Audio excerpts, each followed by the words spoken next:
Good afternoon, my beautiful Niger people. This is me, Nyama Benson, and today we are on the talk show called Being Nigerian. And guess what? Today is about literature and art. Of course, look at me. Look at me. How do I look?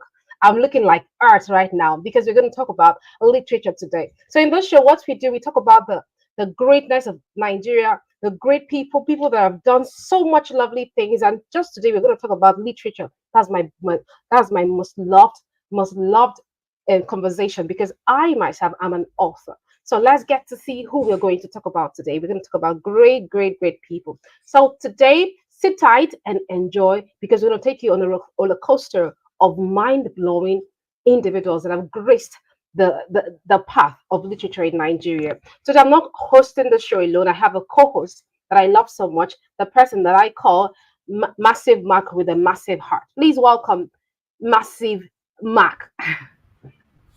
Hey, well done, well Welcome. done, well done. Thank Yes, it's good to you. be here with you on this very Thank you so special much. edition of Being Nigeria, the spirit of Niger. And like you said, today we're putting out contemporary art. We're looking into those that have really changed the narrative with their stories, their books, their poets. Sure. So, viewers, it's going to be awesome. Thank you, Nyema. Thank you for Thank the you so program. much. Thank you so much for joining us. Okay, we're going to go on a Hmm. very short break. When we return, we're going to start this wonderful Hmm. conversation. Please sit tight. Yes.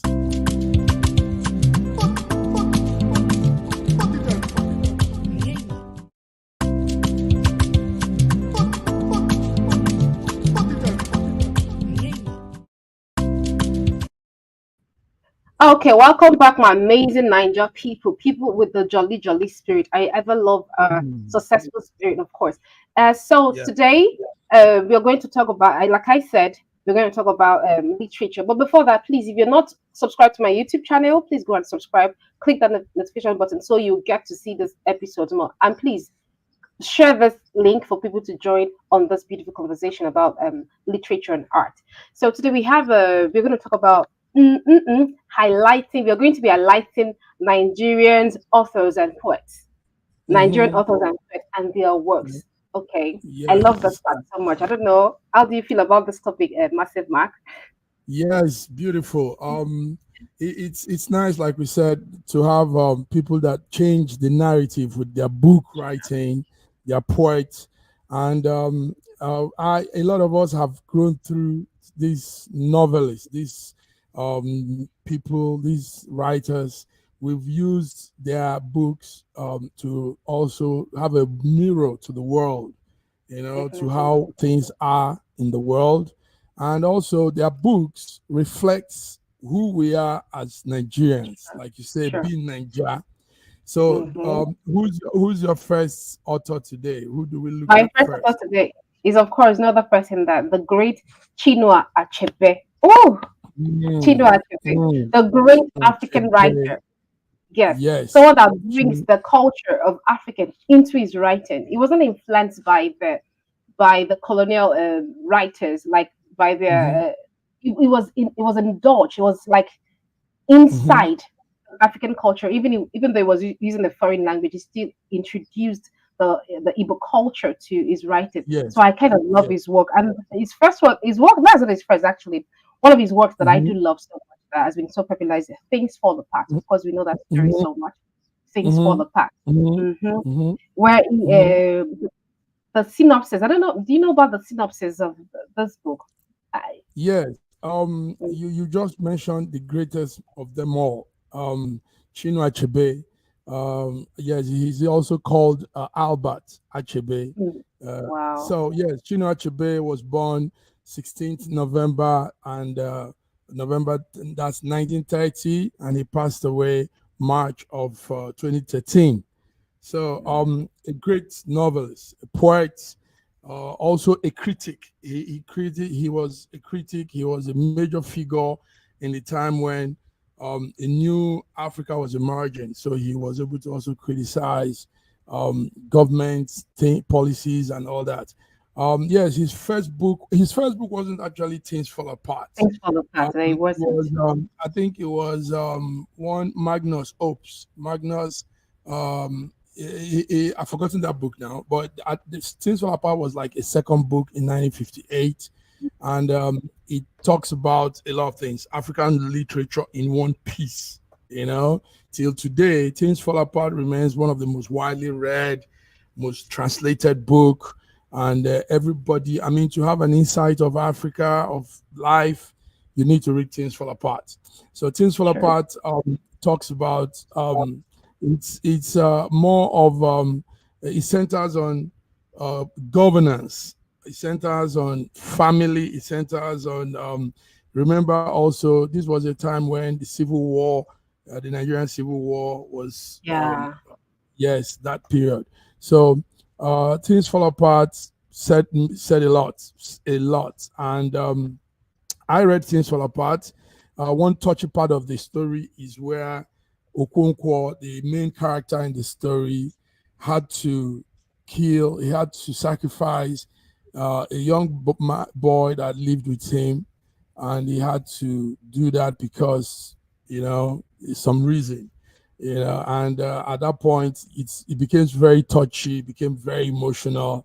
But those are some of the things we see in life, betrayal, um, doing some things for the sake of personal interest, and Things Fall Apart was everything. It was everything. So the man Chinua Achebe was a great writer.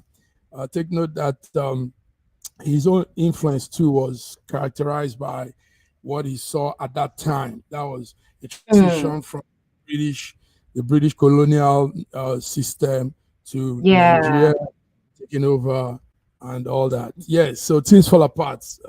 Nice. Go ahead. That's beautiful. I think it Mhm. was. I think he was banished from this community. I think so. Like in the Yes. Okonkwo, Okonkwo was banished from his Mhm. community The for killing. story, the story of Then he Okonkwo. Yes. returned. He went on exile. I think after that, he returned Mhm. when the colonial masters came in and tried to take over the introduce the culture of the colonial culture to Igbo culture, and that's when he came back. No, no, no, Yes. no. This is not going to Yes. happen in my community. In my okay, I like that. Mhm. I like that. This is Mhm. really nice. And let's go to the next author. We're going to have to No, let's go to the but next. let's still say sorry. Let's still say some Let's say things something about about him. yes. Chinua Achebe. Sure. Okonkwo. Yes. One thing is Okonkwo. Actually, at that time, he was writing the book "Things Fall Apart." Mm, Take note that there weren't too many people reading in Africa. We weren't as mm, many as we are now. So he tried to bring the African value, family, and all these things to the Western audience or Western mm, readers.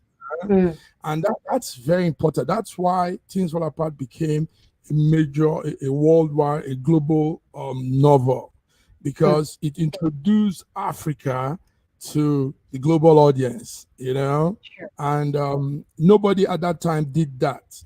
So Konkwo sure. was Chinua Achebe was for him to have pulled out that was awesome.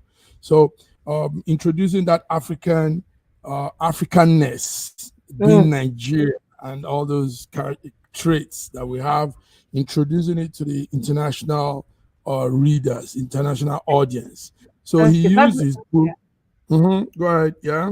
I think that brings us to the importance of storytelling, where Hmm. a lot of people have to read a lot of stories, not just one single story.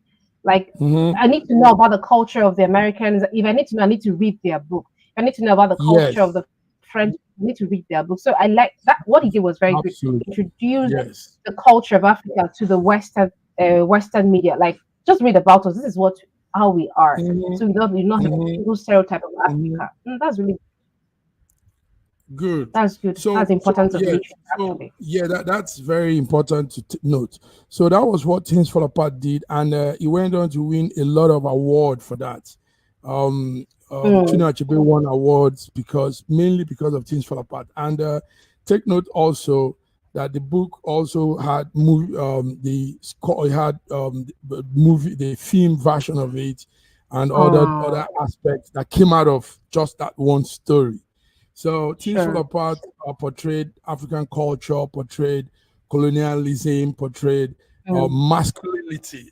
Yes, Oh, masculinity. yes. That's Masculinity, what I that's mean by true. that is the character Yes, that's Okonkwo true. showed Okonkwo, Mhm. showed a lot of traits of the how the African, the Igbo man homes. portrays himself. Yeah, yeah. The Igbo man sees himself as the Lord with family, the Mm. children. Everybody lives apart. He lives as a king, and that's how we were back then, actually. So Things Fall Apart. Beautiful book, good story, but not only Things Fall Apart. Chinua Achebe wrote a lot of book. I A lot remember, of. yes, he was a Now, writer, this, no, a what you man just of the said, people, no longer at ease. Go ahead. what you just said about masculinity is going to bring me to delve into it, and it's like you said, the Igbo culture where the hmm men, did it has to do with patriarchy, kind of? Did the book has to do with patriarchy, or it was just about masculinity? Yes, there was also, yes, very good question. Patriotism was also there. Patriotism is your loyalty to a cause, to an No, ideology, I'm and talking all about that. So, patriarchy, where the man patriotism, was being yes, superior okay, over the woman and yes. all that. I kind of, I don't think there Mhm. was. Do you think there was? I just think it was about masculinity, where you have to be a man, and not about patriarchy, where the woman was seen less and the man was seen Yes, like yes. more It was than them. more of the story centered on the Igbo culture before the advent of colonialism. So Yeah. yes, the Igbo culture had more of masculinity. The man, the father, was the center of everything. The woman was by the last side, by the you don't it is there's a phrase they used back then: you are seen but you're not heard. You are seen but you're not. So the woman doesn't have much to say at that time. She's just um there as a figure, as a mother, taking care of the children, having the children do their daily chores, go to farm and all that. So, but the man was the center of everything: decision making, policy, everything centered on the father, the man. Yes. I Okay. might kind of a little bit disagree. Coming Mhm. from, okay, let's to the next also coming from Chimamanda Ngozi Adichie, from our aspect Yes. where she has Yes. told us not Mhm. feminism. No, I'm not going to that aspect. No, I'm not going to that aspect because that's a very the West has really colonized that word. I don't want to go to that aspect. I Mhm. read in my culture. I'm from Ibibio, Akwa Ibom. I think there's a Mhm. culture where a woman had could marry a woman, not in the sense of what the West are doing now. If a woman was barren, she could marry another woman and pay men to impregnate that woman for her. The children would bear a name. So I know, of course, you said the Igbo culture, and Chimamanda was is from Igbo, so she talked about where the women were chiefs, the women were given a were. I don't, I kind of, I think it was Mhm. there was a little, Yes. it was Okay. about So masculinity on let's that come trend. to Chimamanda. Chimamanda Yes, let's come to Ngozi her now. Adichie. Yes, Mm-hmm. same ideology, same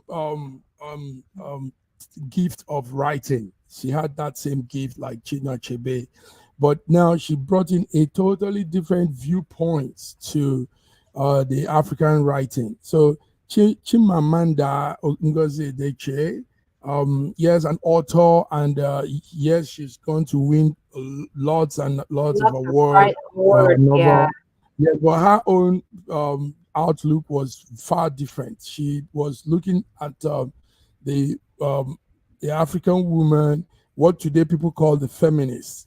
So they placed her in that feminist movement, but she wasn't doing it in this Western way of No, feminism. not the Hers Western way. was No. Yes, yes. How ours was more of the African way and of a truth, like you've said. Yes, back then, in some tribe, not only in south of Nigeria, in fact we had some African tribe too. We had a tribe in I think that tribe should be in somewhere in Gambia or Senegal. Yes, the woman had some real strong powers.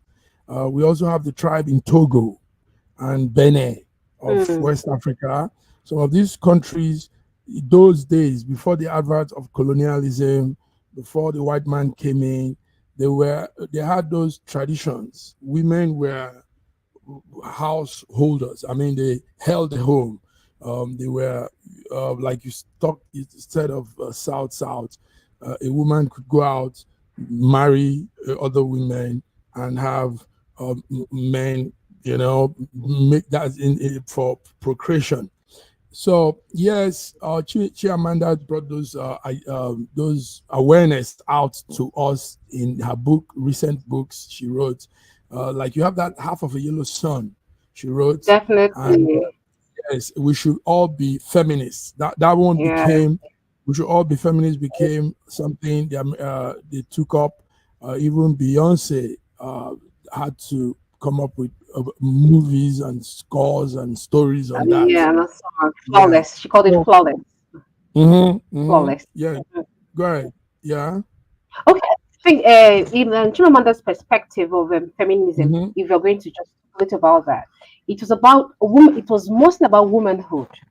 Womanhood. Yes. So I think because Mm-hmm. she is in the Western world, she tried to adopt that word feminism. I think so. But for me, I would have loved if she has chosen womanhood, womanism as the word instead Okay. of feminism, because feminism mostly describes the West Mm-hmm. struggles. It never described the African struggles of womanhood. The feminism described wanted women to be seen outside just chores, how home chores, bearing children, because that was the Western women were just known for. The women were Yes. not allowed to go to school in the Western world. The women were not allowed to be anything other than housewives and childbearers. Mm.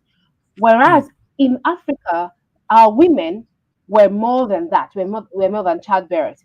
They were farmers. They were chiefs. Then I tell you this, women were in Chimamanda's. I've seen her talks Books. and her books and everything. Yes, and from my own culture, from the BBO culture, women were just Mm-hmm. more than just being childbearers. We were chiefs. We could marry when we were barren. And guess what? Women would never change their names to their husband's name because it was more Mm. like they're not. Women did not change their names. I think changing of Mm. name came with the European culture. It came with them bringing. Oh, and in one of Chimamanda's talk, she said that a professor, she read a book from a professor, an old professor in, I think, in the university, is it Oxford University, where Mm-hmm. the professor Mm-hmm. said the man said that I was surprised when I went to Africa that their women were able to own possessions in their name without their husbands. They were able to, they still bear their names and they could attain certain height. Whereas, and he said this was wrong. So that was when they introduced, they introduced a woman changing their name to the husband's name. If a woman own a property, it has to be in their husband's name. So it was never in our culture, if I would say, because if a professor from someone, I think dated back in the 1800s or whatever, came to Africa and saw that and see, I think African women were more than just childbearers. We were not. We were More allowed than just certain, childbearers. not like allowed. It was like Yes. it was just there. It was just there. And another of Okay. Chimamanda's Mm-hmm. talk, Mm-hmm. our TED talk. I've been listening to our TED talk. A Yes. TED Her Talk, TED the talk. danger of Yes. a Right. single story. Oh my Mm-hmm. goodness. And I quote one of our, I'm sorry, I'm going to quote one of our, like from the line of our Mm-hmm. TED Talk. She said, Okay. the single story creates stereotypes, and that this has to be it being Nigerian. This correlates to being Being Nigerian. The Okay. single story creates stereotypes, and the problems with Mm-hmm. stereotypes is not that they are untrue. Of course, it's not untrue, but that Mm-hmm. they are incomplete. They are incomplete. They make one Okay. story become the only story. You see, now That's this it. correlates with being Nigerian because they've Okay. told one story about Nigeria. Nigeria is one stereotype. They've just stereotyped to be this kind of people. Of course, it's not a lie. These things happen in Nigeria, but it is incomplete because everybody is not that. Everybody do not portray that single story. We I do not do that. You, Mr. Mark, do not do that. And also, the thousands of people out there are not fraudsters. So it is not untrue, but it's incomplete because there are still a lot of Nigerians are doing so well and are doing good legal stuffs and they're making names for themselves. So I love that part of that line in a single story. I love the whole single story. Yes. The danger of a single story. Mm-hmm. Very good. Sorry, Very sir. I good. just love this. Very I'm good. so sorry. I need to Very talk. good observation. Let's also state here too that one reason why Chimamanda Mhm. Adichie could also come up with all of these new way of seeing things as a Nigerian, as African, is because she lived and stayed. She came out. You see, when you come out of Nigeria and you find yourself in the Mm, diaspora, you find yourself abroad, you find yourself in a strange land with foreigners, you're a foreigner yourself, you now mhm, discover this whole thing we're talking about. But you see, people can't know this living in Nigeria. You'll notice this when you're out of Nigeria that there are how they see us. There are stereotypes they've labeled on us. mm. There are Exactly. also Exactly. wrong notions they have. You know, sometimes do you know Exactly. some white people don't even know that Africa has different countries. They think it's one big Exactly. land space of jungle, and people are just jumping Animals. from the tree, jumping from one tree to the. So, Oh my some of goodness. these things were able to come out of her because she schooled abroad. She mixed with white people, different other races, and she Yeah. noticed.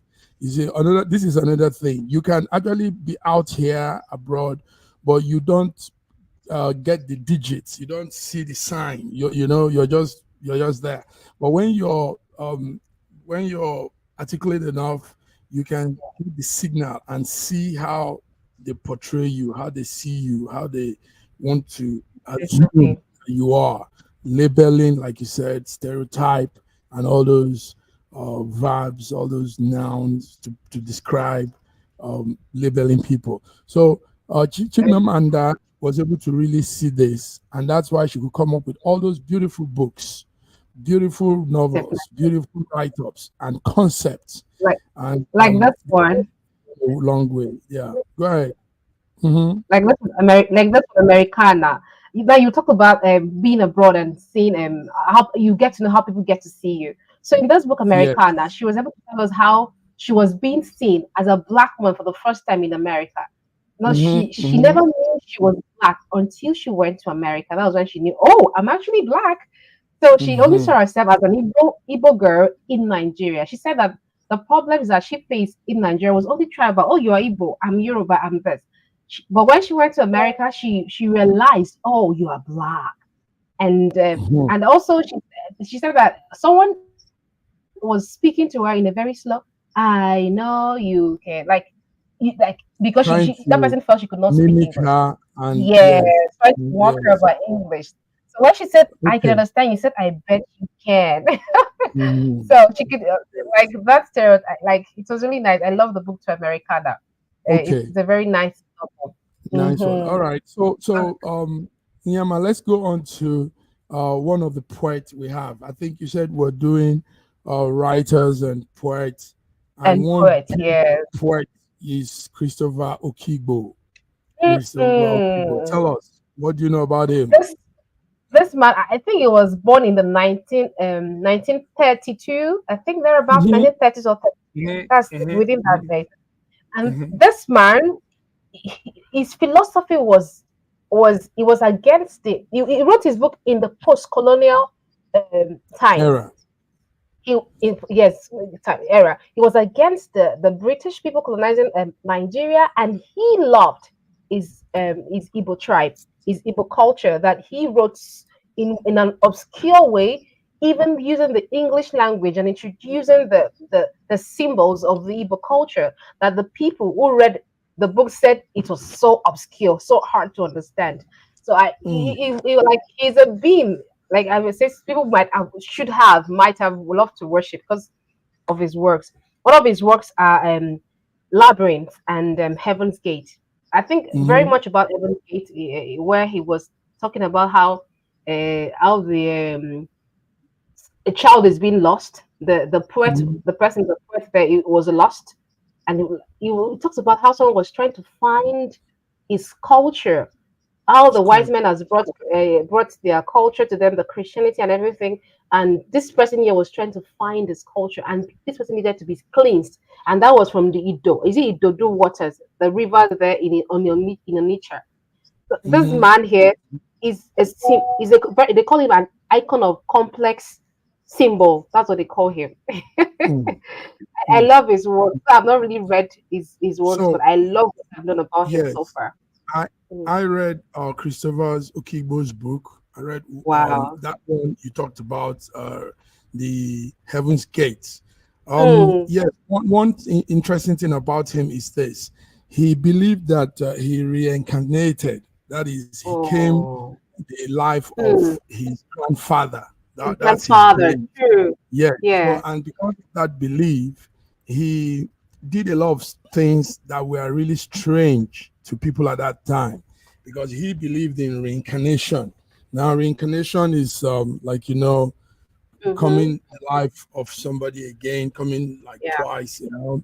So, Christopher was that man. He believed in a lot of traditional things, and he And you call that actually. traditional? Mhm. He believed in his identity. I'll call it identity. That was him. That was Yeah, us. well, yeah, I think it's that's him. traditional. It's absolutely that's true. One Mm. thing is all of these people, these writers, these poets, these great mind, at that time in humanity, at that time in Nigeria, in Africa, you don't have much of such people. So for them to have come out in whatever form they came out, if it is in their deity, in their reincarnation belief and all that, whatever the form they have come out, they were making a statement and they were also opening the door to what we have now. They were the Definitely. pathfinders. They Sure. started all of what we have now as African writers and poets. And take note that all of what they did also affected a lot of other genre, the entertainment genre, music, for example. Mm. Chinua Achebe's music has some what you call hip hop undertone, what the Black Americans call hip hop, rap music. Mm. So Mm. yes, he has that undertone of the rap hip hop music, and that's Mm. because of what they were saying and how they put it out and the ideology behind the what they had. So, Sure. viewers, why we're putting these on a program like this, being Nigeria, the spirit of Nigeria, is because um, all of these make up who we are. All of these is it Definitely. makes embodies the Nigerian spirit. We're coming from a lineage of historians, poets, Sure. writers, and all of these gifts is doesn't come natural. It doesn't come ordinary. It's real. Mm-hmm. It's supernatural. Supernatural. That's it. Go ahead. Definitely. Go ahead. Oh, I'm so sad that that we have to end the show in the next 1 minute, and this was Yeah. so mind blowing and brainstorming for me. I enjoyed Now, every but bit of take it. note that this is part one. Part one. Part one, So yeah, part one. yes, we could go up to part 20 or more because there are lots and lots of such No, people to talk a about. lot of them.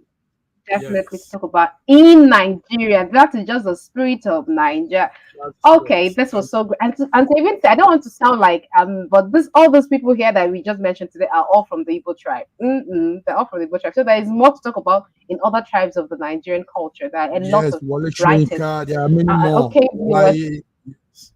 A Many lot more of of them. them. A lot Yes. of them. And I love YS Linka. His novels. Oh, let's just go there. Our time is already up. Okay, viewers, thank you so very much. Thank you so very much for tuning in, and we love you. I hope you enjoyed this as much as we did. And of course, don't forget to subscribe to our YouTube channel. Don't forget to subscribe to all our platforms and follow us and follow the trends on Being Nigerian Talk Show to keep the life of Nigeria afloat. And see you next Saturday. Have a good day. Goodbye.